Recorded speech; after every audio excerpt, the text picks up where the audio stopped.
இங்க பாத்தீங்க அப்படின்னாக்கா கேப்டன் கோவில்ல முடி காணிக்கை செலுத்துவதற்கு அப்படின்னு சொல்லி கூட இங்க போட்டிருக்காங்க பாருங்க.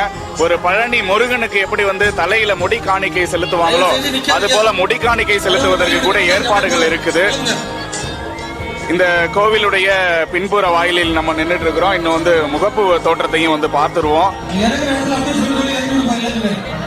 இயன்றதை செய்வோம் இல்லாதவருக்கே என்ற ஒரு அந்த அவருடைய வார்த்தைக்காக கேப்டனுடைய ஆலயத்தை தான் பார்த்து கொண்டிருக்கிறோம். ஆலயத்தை அர்ச்சித்துக் கொண்டிருக்கிறார்கள்.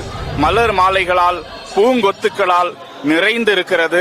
மன நிறைவாக நினைவஞ்சலியை செலுத்திக் கொண்டிருக்கிறார்கள். தொண்டர்கள் உற்சாகமாக வந்து கொண்டிருக்கிறார்கள். கண் கலங்கிய நிலையில் 1 வருடம் ஆகிவிட்டதே என மன பூரிப்போடு கொந்தளிப்போடு விஜயகாந்த் அவர்களின் இழப்பை தாழ முடியாத எண்ணில் அடங்காதோர் இந்த இடத்திற்கு வருகை தந்து அஞ்சலி செலுத்திக் கொண்டிருக்கும் காட்சியை பார்த்துக் கொண்டிருக்கிறோம். வேண்டிக் கொண்டிருக்கிறார்கள்.